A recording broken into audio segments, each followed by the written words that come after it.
लगनी जज आज सही नहीं है, महलू मठाई को दही नहीं है।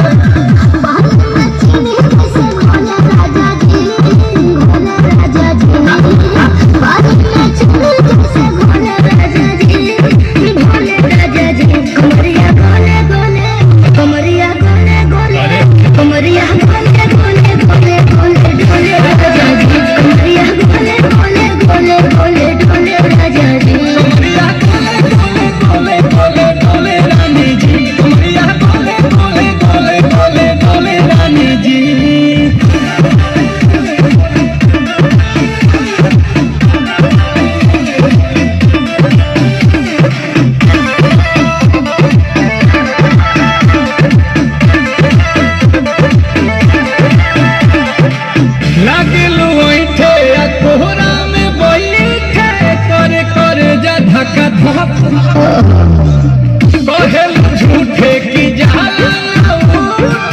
हो खेला हमारा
होला रानी गरम जवानी पानी पियलू गटा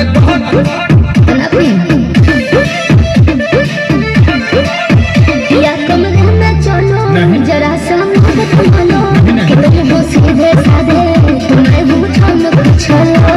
हेलो